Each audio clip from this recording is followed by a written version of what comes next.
Bismillahirrahmanirrahim. Kita lanjutkan pelajaran kitab Tijan Ad-Daruri, kitab yang menjelaskan tentang ilmu tauhid.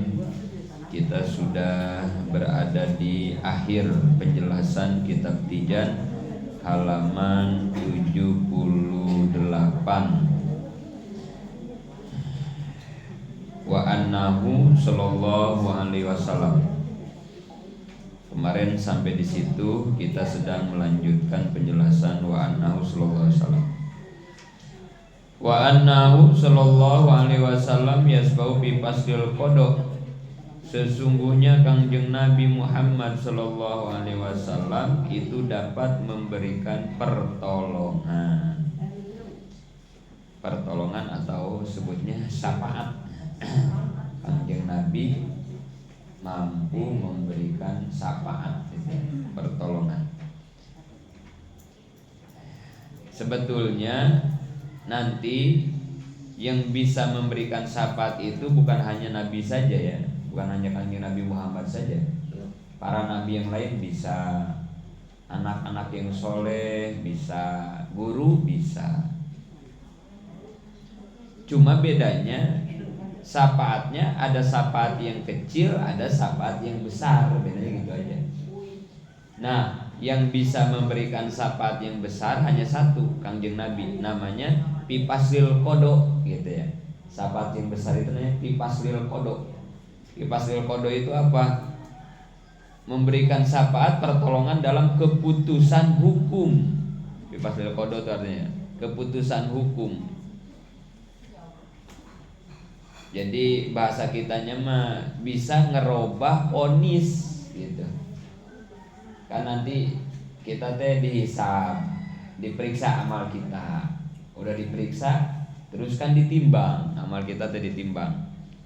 Amal baik ditaruh di kanan, amal buruk ditaruh di kiri gitu ya.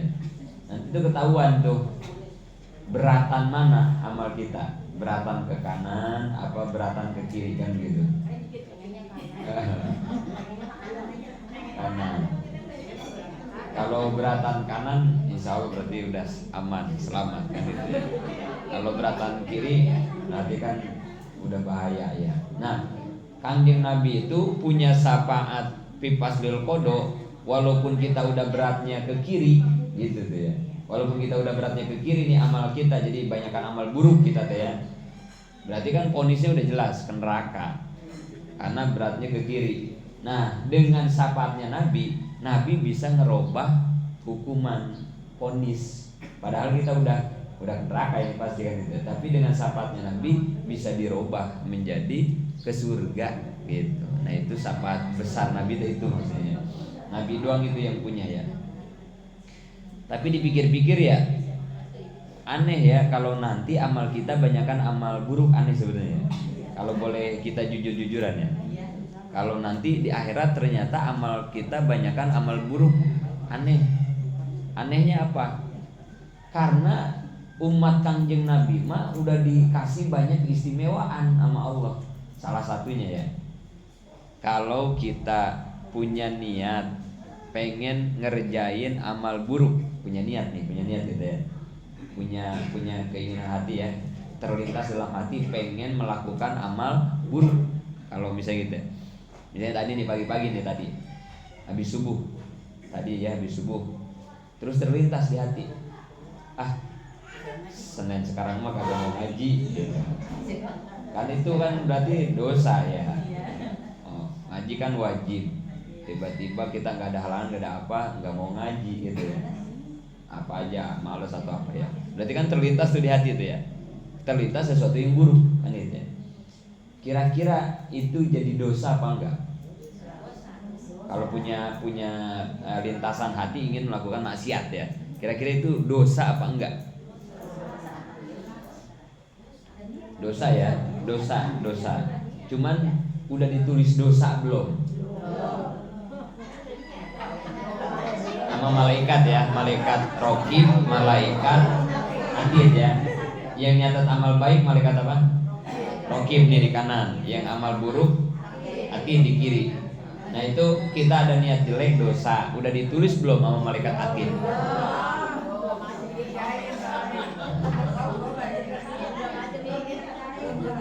Belum. Belum. Kalau niat amal buruk belum. Belum ditulis belum. Belum, baru niat ya, baru niat. Belum. Belum. Terus benar diikutin keinginan niatnya, nggak ngaji dia. Berarti kan udah meniat gak mau ngaji, niatnya maksiat, terus bener kagak ngaji, berarti emang dia maksiat. Padahal mah sehat, gak ada kebutuhan, gak ada apa ya. Kan dosa tuh ya. Nah itu dicatat gak sama malaikat atid? Enggak, orang-orang ngaji dia gak ngaji gitu ya. Berarti kan udah maksiat tuh dia ya. Tak dicatat gak? Masih belum. Masih belum. Gak dicatat dulu. Sampai kapan? Sampai 24 jam. Ditunggu apa 24 jam tuh? Ditunggu tobat. Kalau dia tobat selama 24 jam nggak jadi. Nggak jadi itu dicatat.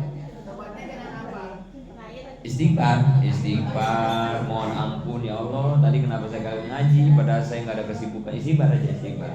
Tapi ingat ya, yang sudah saya sampaikan ya, istighfar kita mah kan harus diistighfarin lagi. Istighfar kita mah harus diistighfarin lagi kan itu ya. Emang ada istighfar kita yang bener-bener istighfar kan ya. Astagfirullahaladzim.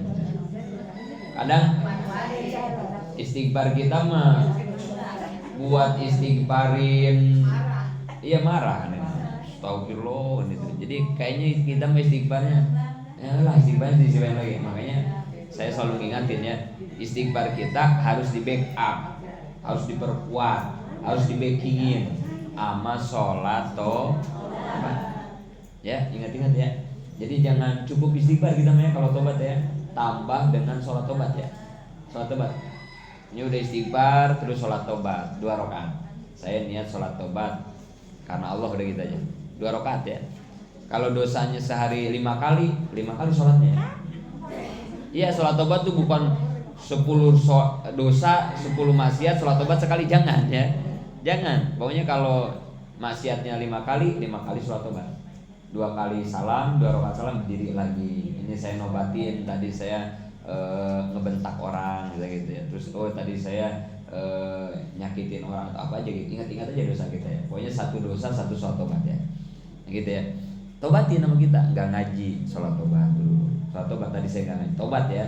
Nah kalau selama 24 jam dia keburu tobat, nggak ditulis sudah, nggak ditulis. Udah gak ada amal buruk ya, malaikat atid gak jadi nulis gitu. Nah sekarang kebaikan, kita niat mau melakukan kebaikan, baru niat, ditulis belum? Ditulis nilai kebaikan. Maaf yang tadi kelewat.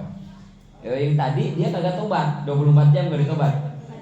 Enggak tobat 24 jam tuh ya, tetap aja kagak tobat dia, tetap aja enak-enak gitu ya. Enggak tobat tadi dia kagak ngaji teh selama 24 jam teh. Enggak ditobatin, keburu-buru tobatin. Nah, kalau udah 24 jam enggak ditobatin baru ditulis.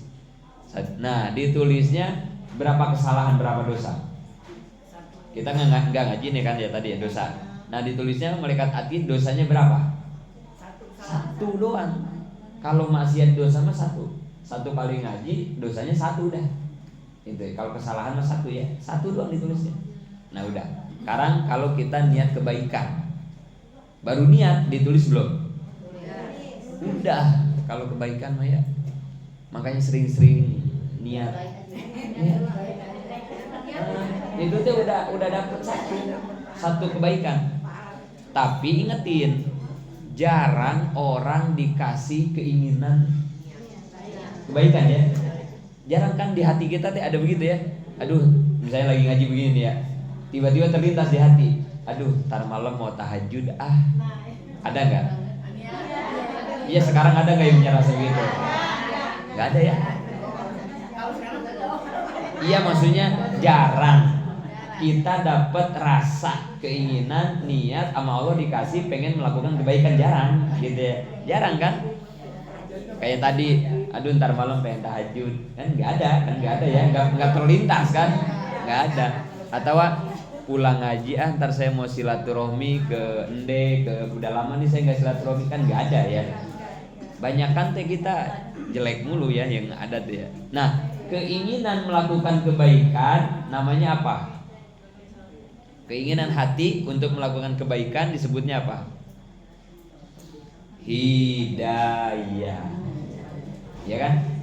Keinginan untuk melakukan kebaikan disebutnya hidayah. Hidayah ya. Duh, tar malam pengen tahajud, itu berarti orang dapat hidayah tahajud. Aduh, ntar pulang ngaji mau silaturahmi, hidayah. Hidayah itu baru keinginan ya. Tahajudnya belum dilakukan ya. Hidayah. Dan itu udah dicatat satu kebaikan tahajud. Tahajudnya belum, udah ditulis satu sama malaikat Raqib. Tulis satu. Hidayah. Kalau nanti sampai dilakukan, duh ntar malam pengen tahajud. Bener malamnya teh tahajud. Ketika dia melakukan itu disebutnya dia dapat taufik. Nah, kalau hidayah keinginan melakukan kebaikan, kalau taufik kekuatan, kemampuan yang Allah berikan untuk melakukan kebaikan. Ada nggak tadi sebelum ngaji ada keinginan mau ngaji, ada nggak? Apa kemarin, apa tadi subuh pengen ngaji, sekarang ada nggak? Udah, ada terlintas. Berarti ada hidayah ya. Nah, itu dari malam misalnya kan ya. Besok mau ngaji gitu ya. Berarti udah dapat satu ya, hidayah. Terus sekarang ibu-ibu ngaji nih. Berarti ibu selain dapat hidayah dapat taufik. Kan begitu ya.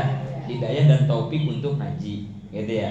Nah, kalau udah ngaji begini, ditulisnya berapa? Tadi kan udah satu, malam udah pengen ngaji, ditulis satu. Karena ngaji beneran. Nah, ini dapat ditulisnya berapa nih pahalanya? Jadi 10. 9 ya. Tadi 1 tambah sekarang jadi 9. Jadi 10 kan ya? Asru amsaliha. Kebaikan mah satu kebaikan dibalas 10 kali lipat. Kebaikan mah ya. Kalau tadi kejelekan baru niat nggak ditulis, bahkan udah dikerjakan maksiatnya juga belum ditulis, sampai ditunggu 24 jam sampai dia tobat.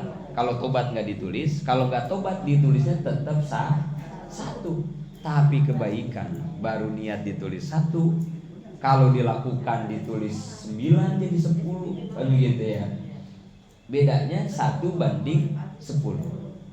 Ini yang membuat aneh. Kalau ada orang nanti timbangan amalnya masih banyakkan amal buruk, padahal udah dibedain sama Allah. Buat keburukan makan 1 doang, itu juga bersyarat. Kalau nggak keburu tobat mah, kalau keburu tobat mah dihapus yang 1G. Kalau nggak dikerjain, kalau dikerjain kan buat kebaikan mah 10. Masa 1 lawan 10 masih kalah aja kita gitu ya. Kata Allah kebangetan amat ini orang gitu. Makanya ntar Allah gode-gode kali ya ini orang, ya Allah, gue udah banyak kasih fasilitas nih buat lu pada gitu ya. Tapi aneh kok lu masih banyakkan amal buruk kan gitu ya. Ya Allah gitu, makanya aneh ya. Kalau ada orang sampai nanti pas ditimbang amalnya masih banyakkan amal buruk, aneh. Kecuali kayak tadi, misalnya aturan Tuhan, bikin amal buruk 1 balas 1, baik balas 1. Nah itu mah wajar ya, seimbang. Ini udah dibedain sama Allah, udah diistimewain umat Kangjeng Nabi Muhammad mah, tapi tetap nanti masih banyakkan amal buruk. Aneh, kata Allah ya, aneh. Apa kesempatan saya dulu yang saya berikan kata Allah nggak dipakai, kan itu aneh kan gitu ya. Ini satu bikin aneh, satu di akhirat. Yang bikin aneh di satu itu ya. Kedua, yang bikin aneh nih nanti di akhirat, ada orang yang masuk neraka. Aneh itu. Aneh orang. Kok bisa ya masuk neraka? Aneh. Ibu nih ya. Ibu siapa ya? Maone mana Maone? Oh itu. Lupa, belum kesebut Maone. Maone ya, Maone. Maone ini ngaji. Maone ngaji. Rumahnya dikunci nggak, Mak? Dikunci nggak? Hah? Nggak dikunci, Mak. Di rumah ada orang nggak? Nggak ada orang. Tapi nggak dikunci. Jangan, Mak. Jangan. Masya Allah. Punya Allah katanya, Bi. Maone. Padahal kemarin kagak ikut ke Tasik, ke Huda deh ya. Tapi tauhidnya kok kencengan Maone ya. Punya Allah katanya. Ya Allah Maone, kita harus belajar ini Maone ini. Tauhidnya kenceng teman. Punya Allah katanya nggak dikunci dia mah ya. Jangan mah. Iya kita punya Allah mah, bener mah. Jangan mah. Gini mah. Nih gini nih. Rumah ya rumah. Di dalamnya ada barang berharga. Di dalamnya ada barang berharga. Enggak, ini contoh. Contoh mah. Contoh nih, misalnya ya. Di dalamnya ada barang berharga. Ada emas, ada duit, ada surat-surat tanah, apalah berharga ya. Kalau kita mau keluar rumah, kunci ya. Kalau ada barang berharga, artinya kita bersyariat maksimal kan? Kan kata Nabi di hadis, tawakal itu setelah kudamu diikat kencang. Boleh kamu pasrah ke Allah kalau kamu sudah mengikat kudamu dengan kencang. Zaman Nabi ya, onta ya zaman Nabi. Kamu mau kemana-mana, kendaraannya kan onta. Boleh kamu tawakal pasrahin ke Allah itu ontamu supaya dijaga oleh Allah. Tapi tolong dong ikat dulu yang kencang. Artinya tawakal itu terjadi setelah ikhtiar kita, usaha kita maksimal gitu. Baru boleh tawakal. Kalau misalnya ontanya nggak diikat mah udah terserah Allah aja, itu bukan tawakal, bener namanya ya. Nah itu mah namanya ceroboh, namanya gegabah ya. Jadi kalau di rumah kita ada barang berharga, kunci rumah kita kalau mau ditinggal, itu bukti kita maksimalin ikhtiar kita kan. Kunci rumah kita, baru kita tawakal. Ya Allah, rumah udah saya kunci, jendela udah saya rapetin. Sekarang saya mau pergi ngaji, di dalam kan ada barang berharga, saya pasrah kepadamu ya Allah. Saya serahkan kepadamu rumahku dan seisi rumahku, Engkau yang akan menjaga, melindungi kan gitu. Udah. Kedua, kalau rumah kita nggak ada barang berharga, nih kayak Maone mungkin ya. Misalnya contohnya Maone nggak ada barang berharga ya, nggak ada emas kilo di dalam rumahnya, nggak ada ya.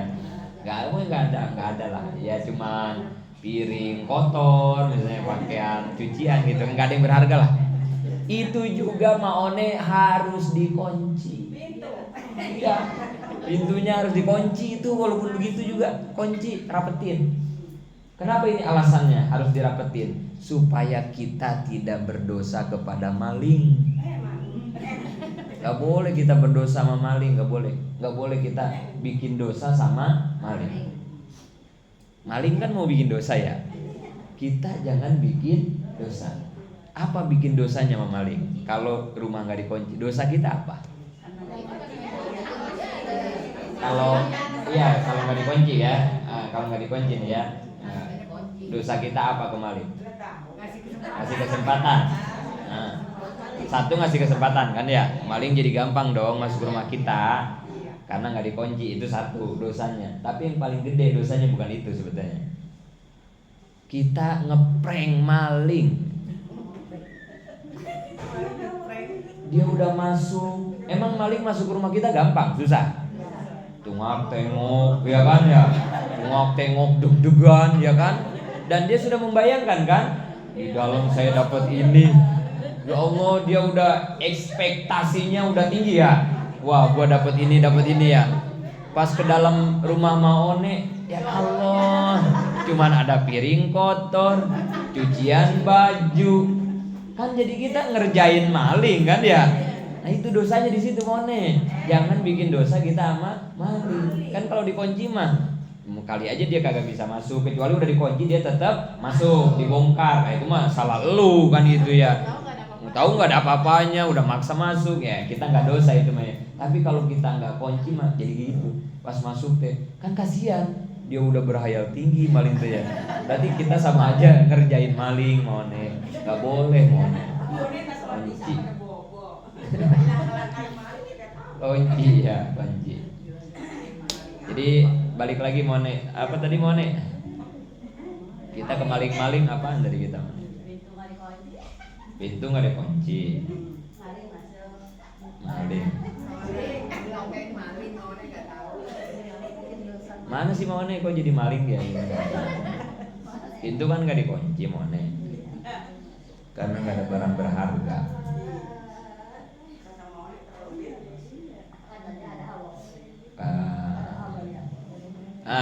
Rumah Maone sekarang nggak dikunci ya.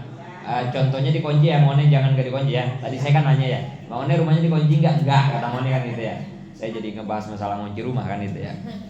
Nah contohnya dikunci ya, rumah Mone dikunci. Kalau rumah Mone dikunci mau ngaji, karena di rumahnya kan gak ada siapa-siapa ya. Kira-kira kuncinya dibawa nggak sekarang?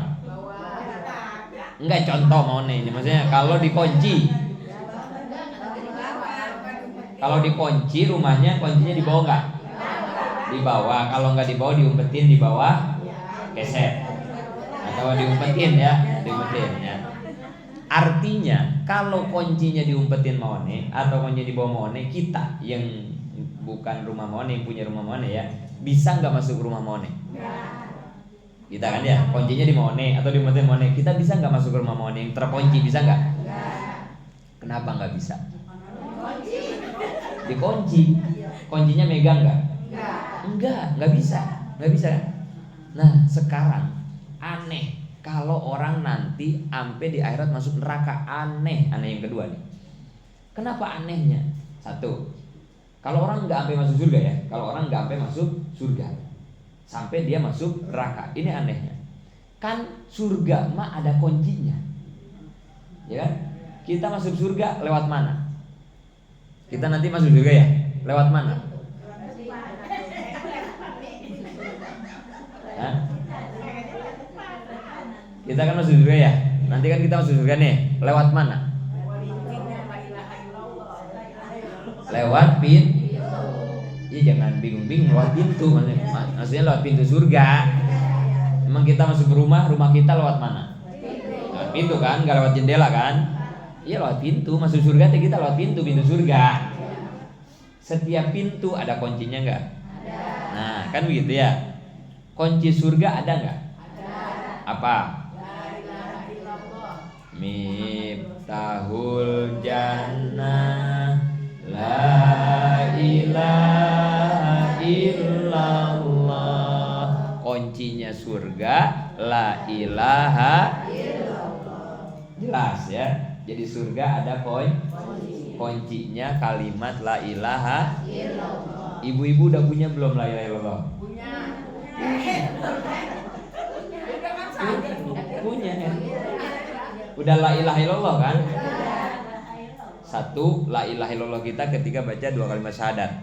Asyhadu alla ilaha illallah. Yang kedua, la ilaha illallah kita habis sholat la ilaha illallah, mau ngaji tadi la ilaha illallah, kalimat thayyibah, kita la ilaha illallah mulu ya. Artinya kunci surga udah di tangan kita dong. Udah ya, kita udah megang kunci surga. La ilaha illallah itu disebutnya kalimat apa? Kalimat thayyibah, nama kalimatnya. La ilaha illallah itu disebutnya kalimat thayyibah. Kalimat nama kalimatnya. Selain kalimat thayyibah disebut kalimat apa? La ilaha illallah. Selain disebut kalimat thayyibah disebut kalimat apa? Nama kalimatnya. Kalau tiada Tuhan mah artinya ya. Artinya. Ini mah namanya. Kalimat thayyibah, kalimat tauhid. La ilaha illallah itu sebutnya ya, kalimat tauhid ya. Kemudian kalimat tahlil. Ya. La ilaha illallah itu sebenarnya kalimat tahlil ya. Kalau kalimat takbir apa? Allahu Akbar. Kalau kalimat tahmid alhamdulillah. Kalau tasbih subhanallah. Kalau hauqalah la haula. Kalau istighfar, nah itu nama-nama kalimat. Kalau la ilaha illallah sebenarnya kalimat tahlil. Makanya tahlilan itu baca la ilaha illallah gitu. Jadi bisa disebut kalimat tauhid, kalimat thayyibah, bisa disebut kalimat tahlil. Kita udah punya kuncinya.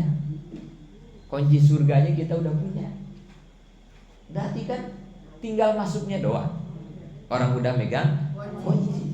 Gak mungkin kita gak masuk surga. Kuncinya udah kita pegang, gak mungkin. Ini jangan ragu ya. Ibu-ibu jangan ragu ya. Nanti masuk surga apa neraka? Surga. Bener ya, jangan ragu ya. Kenapa bisa kita yakin? Kuncinya kan udah dari saya. Coba ibu-ibu saya tanya, ibu-ibu habis pulang ngaji yakin nggak bakal masuk rumah Moone? Yakin nggak? Enggak. Saya kagak punya kuncinya Bi. Tapi kalau Moone saya tanya, Moone pulang ngaji bakal masuk rumah Moone? Enggak, pasti atuh Bi, kuncinya di saya. Kalaupun nggak dibawa sama saya, ditaruh di sono, saya ngumpetin. Kenapa mau yakin? Kuncinya udah di dia yang tahu kuncinya. Kenapa kita ragu masuk surga? Aneh, ada orang ragu masuk, kunci udah di kita. Kecuali kita bukan pengamal la ilaha illallah. Orang kafir kali ya, baru bingung orang kafir mah, orang kagak punya kunci. Saya bakal masuk surga enggak ya? Atau dia mah enggak punya kunci ya? Kita mah udah jangan ragu. Maka kata Nabi, siapa orang yang akhir hayatnya ngucapin la ilaha illallah dakhulal jannah. Orang yang akhir hayatnya ketika sakaratul maut dia ngucapin la ilaha illallah dakhulal jannah, dijamin masuk surga. Pasti ya, ini udah jangan ragu nih ibu-ibu ya. Pasti.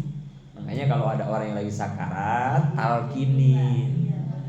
Jangan ditinggalin, talkinin. Talkinin itu apa? Bukan ditemenin doang. Bacakan la ilaha di kuping kanan kiri. Kalau ada 2 orang kanan kiri ya. Kalau cuma 1 kanan aja. Itu talqin dah itu. Ngebisikin, nuntun orang baca la ilaha. Itu talqin ya. Jadi jangan cuma bacain Yasin, bacain Quran kalau yang lagi sakarat itu ya. Jangan itu ya. Jadi yang paling penting mah talqin. Daripada dibacain Quran gak ditalkinin, mendingan ditalkinin jangan dibacain Yasin. Ya. Kecuali orangnya banyak, yang baca Yasin ada, yang nalkin ada, itu lebih bagus. Terutama menjelang sakarat ya. Yang sakarat. Jangan ditinggal, talkinin, bisikin di kupingnya ya. La ilaha illallah. Jangan kalimat lain ya, ingat ya. Talkin malah ilallah ya. Jangan istighfar, jangan. Astagfirullah, ayo baca astagfirullah gitu ya.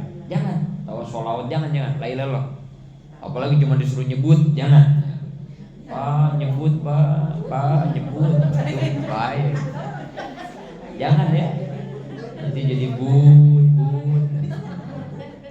Jangan. La ilallah ya. Jangan cepat-cepat, pelan-pelan. Jangan kencang-kencangnya, cepat-cepat. La ilaha gitu ya. Kalau kelihatannya udah agak berat, kan si orang yang lagi sakarat itu kadang mulutnya udah nggak kuat ngomong, tapi yakin hatinya ngikutin, ya pikirannya juga mencerna masih ya, biarin nggak apa-apa. Pokoknya jangan berhenti talqin sampai menghembuskan napas terakhir ya. Kalau kelihatannya udah berat nih si mayat si yang sakarat udah agak berat, jangan dipanjangin. Kalau udah berat ya, jangan lailol, jangan Allahnya aja ya. Allah, gitu aja bisikin ya. Allah, terus jangan ditinggal hingga menghembuskan napas terakhir ya. Karena kalau dia sampai enggak bisa ngucapin la ilallah, udah enggak tahu dah itu mungkin. Tapi kalau sampai dia bisa ngikutin itu la ilallah, dakhulal jannah kata Nabi. Dijamin masuk surga karena itu kuncinya. La ilallah itu kuncinya. Sampai sahabat nanya, "Ya Rasul, bagaimana kalau orangnya tukang maksiat?" Gitu kata sahabat. Apa kata Nabi? Wa in zana wa in saroko. Walaupun orangnya ketika hidup tukang jinah, tukang mencuri, tukang maksiat, kalau akhir hayatnya ngucapin la ilaha illallah, dijamin masuk. Nanti dosanya gimana? Nah, itu beda urusan. Dosanya ya harus dibersihin dulu lah, ya bersihin dulu. Kalau dosanya dikit, ya dicucinya juga nggak lama. Kalau dosanya banyak, nodanya membandel, enggak, ya diulang-ulang, digebek, harus digesak gitu. Di mana dibersihinnya? Laundry akhirat itu apa namanya? Laundry akhirat tuh mereknya satu dong ya. Narun, neraka ya. Awas nih, jangan ada yang mikir begini nih, nggak apa-apa bilah saya ke neraka dulu, penting kan saya ke surga. Nah itu ya. Kan saya la ilaha illallah nih, udah bertauhid, saya udah beriman, saya ninggalin sholat mah berapa kali, nggak apa-apa bilah, nanti kalau dibersihin ini kan di neraka kan gitu saya. Kalau ada yang punya pikiran begitu ya, nggak apa-apa lah saya buka kerudung, buka aurat, ya dosa-dosa kecil, paling ntar dibakarnya 100 tahun paling di neraka misalnya ya. Ada yang punya anggapan begitu ya. Kalau ada yang punya anggapan begitu, punya pikiran begitu, buru-buru ambil korek. Ya, kalau ada yang punya anggapan gitu ya, nggak apa-apa lah saya maksiat. Tetap kok nanti masuk surga, yang penting saya kan la ilaha illallah, saya beriman. Dosa saya nanti dibakar di neraka ya paling juga 10 tahun gitu ya. Paling kan itu ya. Nah itu ambil korek aja. Ambil korek, kelingking kita giniin ya. Ambil korek gas, deketin aja ya. Jangan dibakar dulu, deketin dulu. Kalau emang baru dideketin kita udah kepanasan, tobat buru-buru ya. Yang punya pikiran kayak tadi ya, kok ngeringanin banget, nyepelein banget siksa neraka kan itu ya. Amit-amit kita nggak mau lah ke surga ke neraka dulu kan itu ya. Kita mah pengen langsung kan begitu ya, pengen langsung. Tapi secara keterangan mah begitu. Pokoknya orang kalau udah punya la ilaha illallah, walaupun dia dosanya banyak, tetap masuk surga setelah dosanya dibakar di neraka. Udah bersih baru dia diangkat ke surga. Tapi kan pasti masuk surga karena punya la ilaha illallah, punya kuncinya. Yang bikin anehnya kalau ada orang yang ke neraka, ibu-ibu punya nggak kunci neraka? Tahu nggak kunci neraka? Nggak tahu ya, apa kunci neraka ya? Dan kita juga gak punya dan gak mau punya kan gitu ya. Ibu-ibu gak punya kunci rumah Maone, bisa gak masuk rumah Maone? Kalau ditanya kita, ibu-ibu bakal masuk neraka gak? Jawabannya yakin, bukannya gak mau, gak bakal jawabannya. Mau gimana saya masuk neraka? Kunci nerakanya saya kagak punya. Kuncinya dia saya kagak tahu kunci neraka apa. Jawabnya begitu. Gak bakal saya masuk neraka, gak bakalan. Tapi kalau masalah surga pasti saya masuk surga. Kenapa? Tuh kuncinya udah di saya. Ya, maka aneh ya kalau ada orang nanti masuk neraka, kuncinya kagak ada, kok bisa masuk kan? Aneh ya. Tapi ada yang nyeloteh. Bisa nggak punya kunci gitu masuk neraka. Emang apa? Kan neraka mah kagak ada pintunya. Masa surga ada pintunya, neraka kagak? Ada pintunya. Kalau kagak dipintuin mah panasnya kemana-mana ya. Kalau dipintuin, ditutupin, ada pintunya. Jadi dua tuh ya, yang nanti di akhirat bikin Tuhan geleng-geleng kepala. Umat Kangjeng Nabi Muhammad kok amal buruknya lebih banyak dibanding amal baik. Padahal ketika di dunia aku sudah memberikan berbagai keistimewaan untuk umat Nabi Muhammad. Yang kedua yang aneh, kok ada ya umat Nabi Muhammad yang masuk neraka, padahal gua nggak pernah ngasih kunci neraka sama umat Nabi Muhammad. Yang gua kasih adalah kunci surga. Aneh itu dua hal itu. Jangan sampai itu ya terjadi ke kita nanti digeleng-geleng kepala sama Tuhan di akhirat ya. Balik lagi, pipas lil kodo memutuskan keputusan itu kalau nanti sampai terjadi ya, walaupun kita aneh juga terjadi misalnya umat Nabi Muhammad tetap banyakkan amal buruk. Kalau sampai terjadi, Nabi Muhammad bisa tuh ngerubah dari yang asalnya lebih banyak amal buruk pasti ke neraka, dirubah sama Nabi jadi masuk surga. Itu disebutnya syafaatul uzma pipas lil kodo, syafaat besar untuk merubah vonis hukum. Nah, ini hanya dimiliki oleh Nabi Muhammad. Nabi-nabi lain mah nggak bisa begitu. Nabi-nabi yang lain mah tadi syafaat kecil ya, syafaat kecil mah ngurangin vonis paling begitulah, syafaat kecil mah ya, nggak sampai bisa ngerubah dari masuk neraka jadi masuk surga. Nah, begitu doang ya. Kalau vonisnya di penjara 12 tahun, syafaat kecil mah jadi 7 tahun gitu ya. Tapi kalau syafaat besar mah udah vonis 12 tahun bisa bebas. Nah, itu syafaat besar namanya. Itu yang punya hanya Kangjeng Nabi gitu. Itu namanya pipaslil qada. Wajib kita meyakini, mengitikadkan bahwa Nabi punya syafaatil uzma pipaslil qada. Dan ini salah satu yang sangat kita harapkan nanti dari Kangjeng Nabi adalah mendapat syafaat yang ini. Kemarin kan satu udah ya, kita pengen dapat telaga Kangjeng Nabi, bisa minum air telaga Kangjeng Nabi. Ketika orang kemarin kehausan di padang mahsyar, kita pengen biar kita semua nanti bisa meminum air telaga Kangjeng Nabi, namanya haud ya.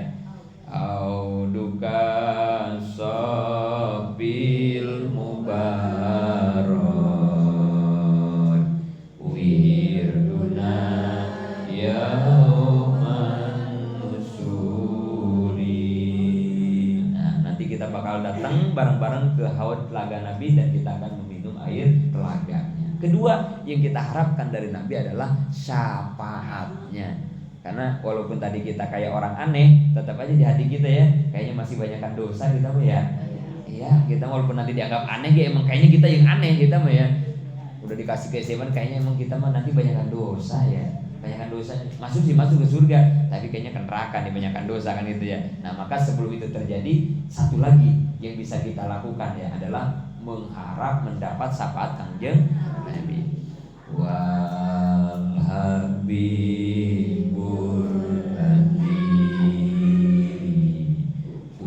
turja syafaatu likulli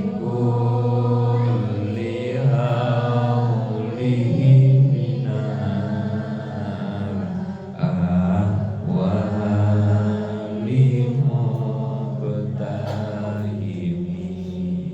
Wal habib, engkau ya Rasul yang kami sangat cintai. Alladzi turja syafaatuhu, hanya engkau yang kami harapkan syafaatnya. Gak ada yang kita harap syafaatnya nanti ya, kecuali kita berharap syafaat Kangjeng Nabi. Likuli hauli minal ahwali muqtahimi, pada hari dimana orang semua pada panik, ketakutan, harus kemana minta perlindungan dan pertolongan, kita akan mendekati kekasih kita Kangjeng Nabi. Allahumma habibna ila habibika sayyidina Muhammadin sallallahu alaihi wasallam. Ya Allah, tumbuhkan rasa cinta kita kepada Nabi dengan secinta-cintanya. Kenapa kita harus cinta kepada Nabi? Karena nanti almaru yusirul man ahabbahu. Orang itu nanti di akhirat bakal dikumpulin sama orang yang ia cintainya. Kenapa kita harus cinta sama Nabi? Itu kata Nabi, karena nanti di akhirat orang itu akan dikumpulin sama yang dicintainya. Kalau kita cintanya cuma sama Nabi, pasti di akhirat kita bakal dikumpulin sama Nabi. Karena orang nanti bakal dikumpulin sama orang yang ia cintai. Dia cinta sama gurunya, bakal dia dikumpulin sama gurunya. Cinta sama anak, cinta sama suami, sama tetangga, bakal nanti ketemu. Gak bakal orang nanti di akhirat dikumpulin sama orang yang gak dicintainya, gak bakal. Maka hati-hati, jangan sampai salah cinta hari ini.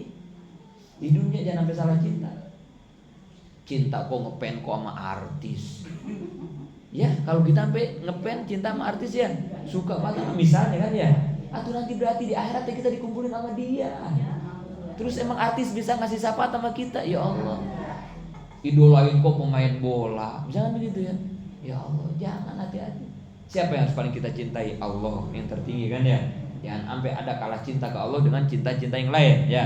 Yang kedua, siapa yang kita cintai? Kangjeng Nabi ya.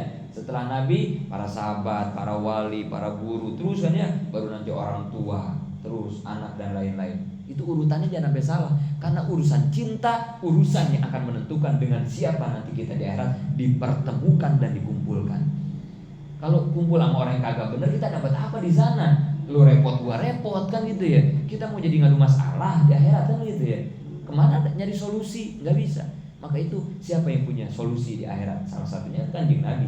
Nabi punya dua hak prerogatif yang sangat luar biasa. Satu punya air telaga Kausar, yang kedua Nabi punya syafaatul uzma. Berarti kan harus dengan Nabi kita besok mendekat, merapat. Gimana caranya supaya pengen dekat sama Nabi? Cintai Nabinya. Karena syarat nanti di akhirat orang bisa ketemu, syaratnya cuma satu, konektivitasnya cuma satu, rasa mahabbah. Cintai Nabinya. Maka itu ya, harapan kita ya. Allahumma habibna ila habibika sayyidina Muhammadin sallallahu alaihi wasallam. Itu doanya.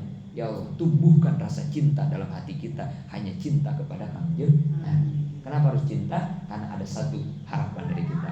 Wal habib allazi turja syafa'atuhu. Karena dari sang kekasih kita lah baginda Nabi, kita nanti akan mengharap syafaatnya. Dengan syafaat itulah sebanyak apapun dosa kita selesai oleh syafaatnya Kangjeng Nabi. Tumbuhin itu sama kita dari sekarang ya. Sampai situ mohon masih wa annahu sallallahu alaihi wasallam, mudah-mudahan manfaat, amin.